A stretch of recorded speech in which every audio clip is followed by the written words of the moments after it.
क्या आप जानते हैं कि आलू के विभिन्न से विभिन्न प्रकार भी 80 से 90 दिन में पककर तैयार हो जाते हैं। इसी दौरान हमारे आलू किसान भाइयों को कई सारे चरणों से गुजरना पड़ता है, जैसे कि सही बीज का चुनाव, बुआई, सिंचाई और ना जाने क्या क्या। यही नहीं और ऐसी कई सारी बातें करने के लिए आज मैं आपका दोस्त मंगल आपके समक्ष लेके आया है फार्मर सन फ्राइडे।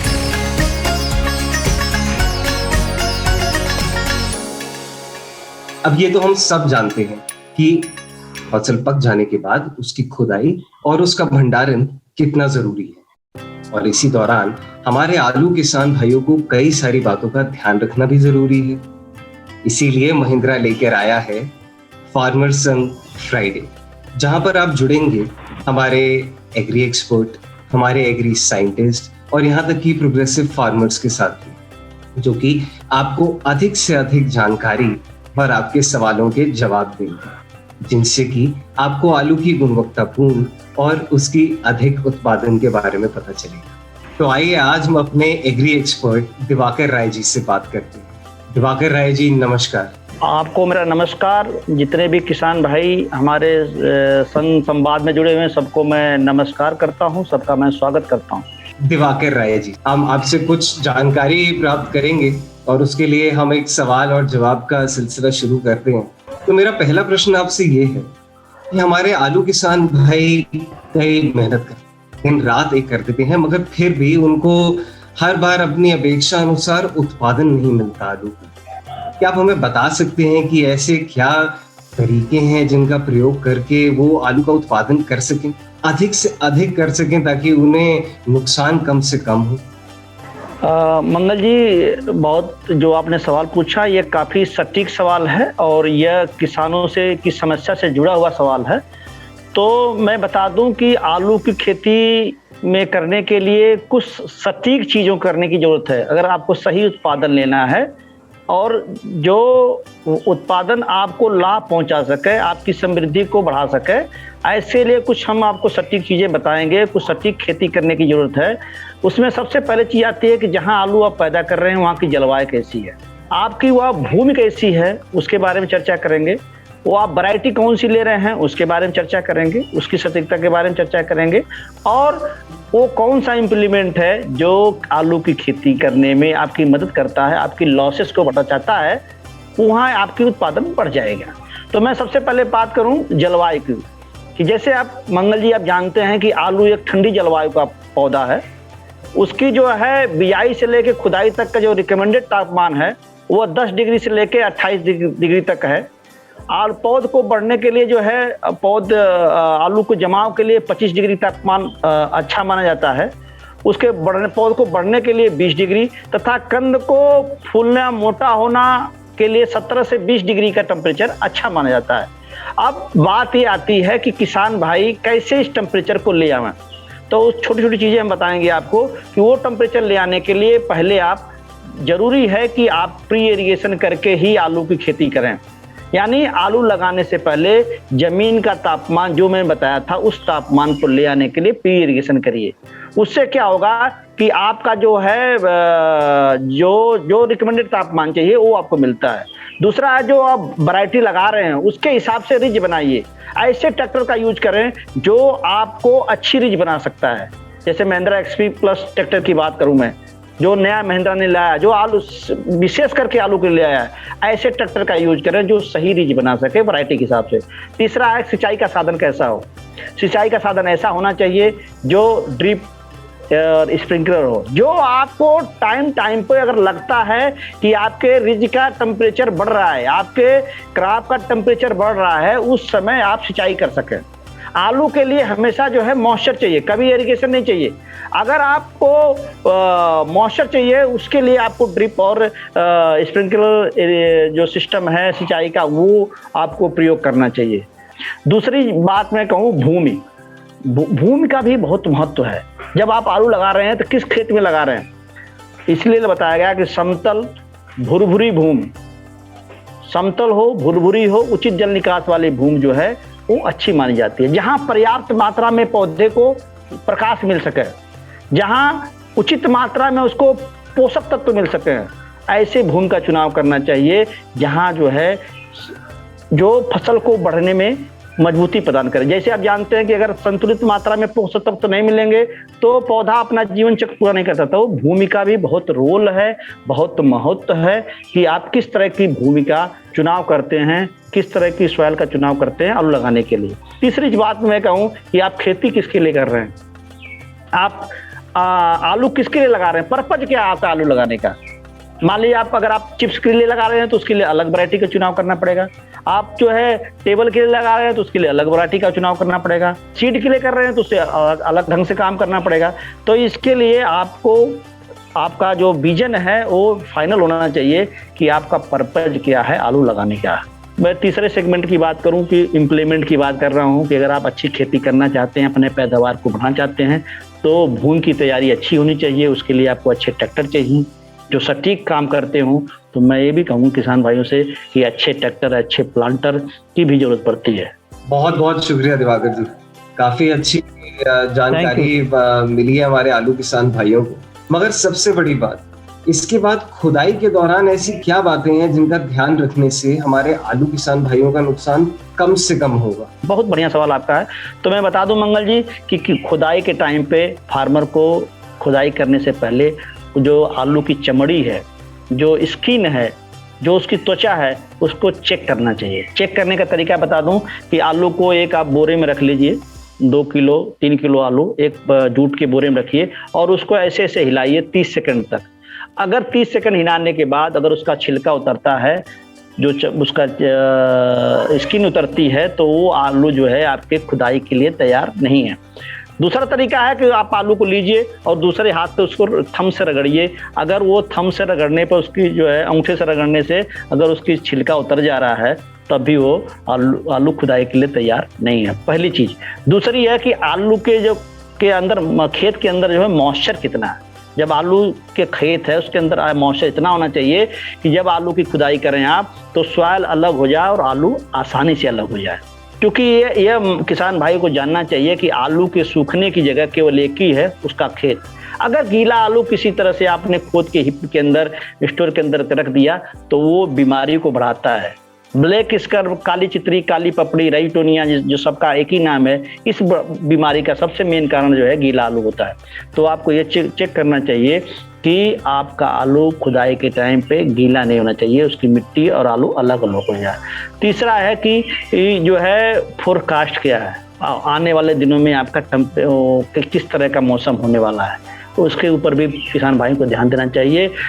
चौथा जो बहुत बहुमूल्य चीज है जो यहाँ सावधानी रखनी चाहिए कि जब आप खुदाई कर रहे हैं तो उस समय सॉइल और एयर का टेम्परेचर क्या है।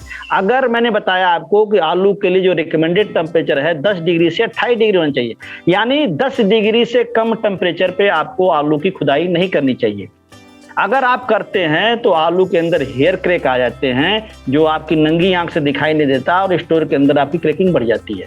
तो जब भी आप खुदाई करें तो जो आपका टेम्परेचर 10 डिग्री से ऊपर हो और 28 डिग्री से नीचे हो। इस बार गुजरात में हमने देखा काफी खुदाई के टाइम पे काफी हाई टेम्परेचर हो गया था और आलू के ऊपर जो है काले रंग के धब्बे पड़ रहे थे, जो इसकी स्किन है वो जल रही थी।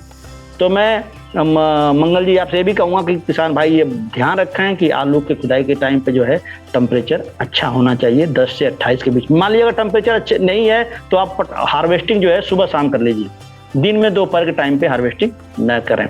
लास्ट में बात है जिस ट्रैक्टर का प्रयोग कर रहे हैं उस ट्रैक्टर की स्पीड कितनी है, वो कितने आरपीएम पे चल रहा है, वो बहुत चेक करना बहुत जरूरी है। अगर ये माना गया कि खुदाई के लिए 850 से 1000 आरपीएम पे अगर ट्रैक्टर चलता है तो आलू के ऊपर झटका नहीं लगना चाहिए। तो इन 5 चीजों का किसान भाई अगर ध्यान देते हैं तो खुदाई के टाइम पे आलू का नुकसान नहीं होगा। धन्यवाद दिवाकर जी।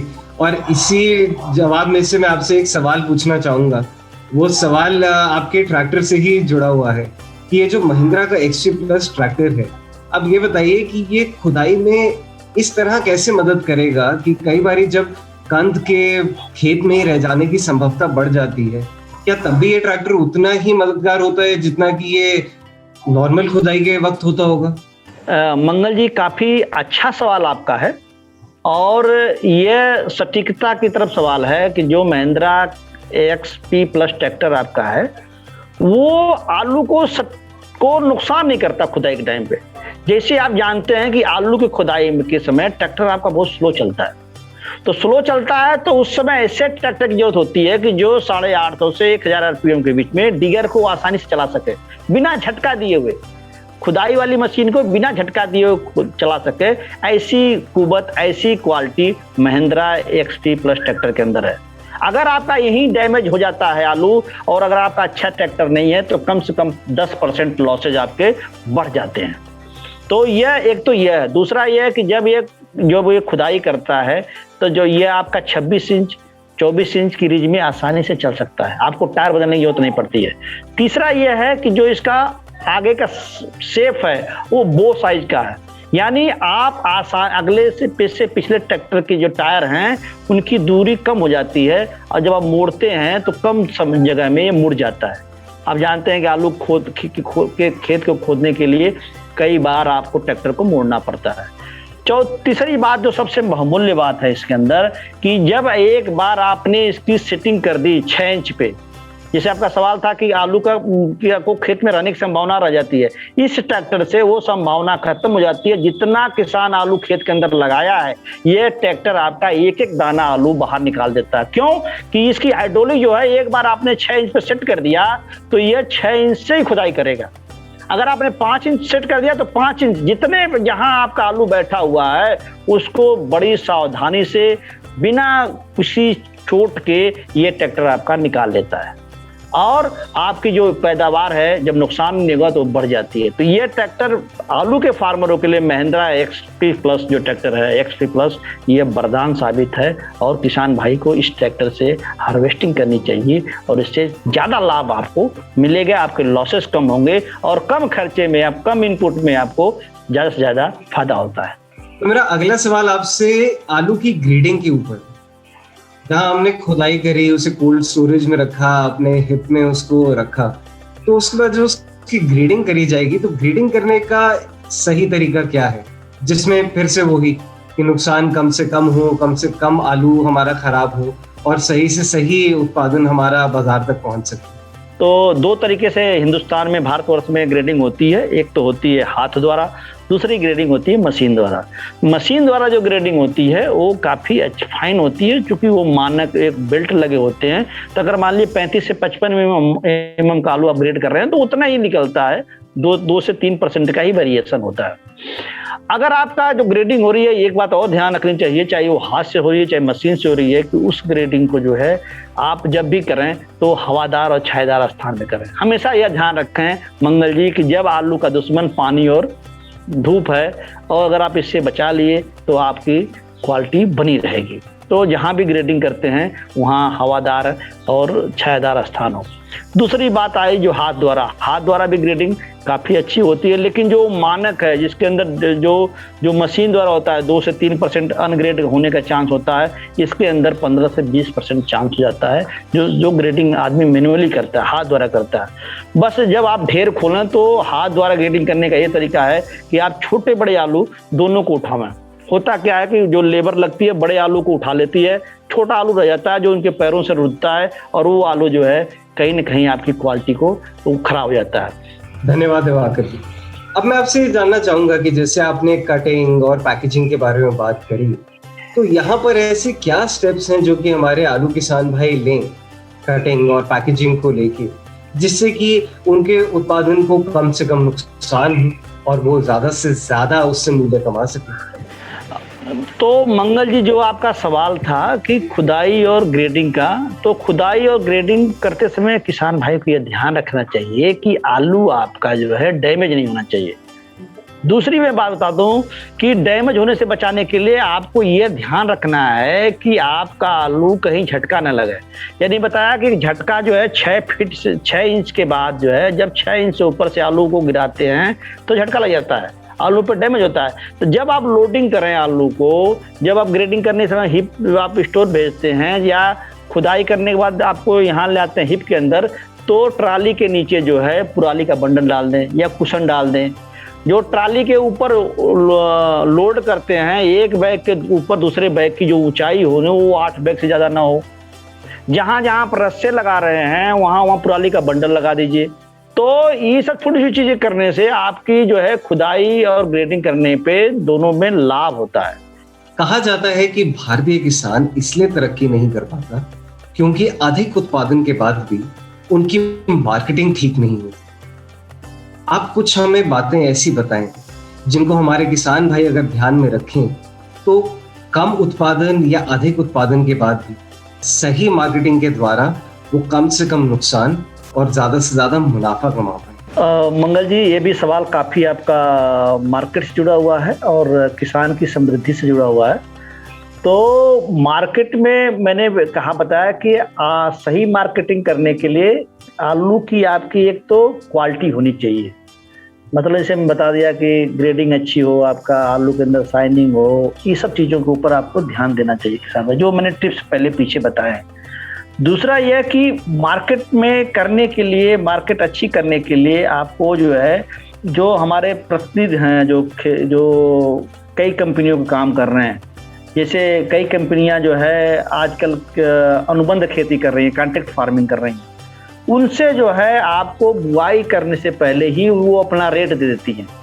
तो एक आइडिया लग जाता है कि आपका रेट क्या होने वाला है।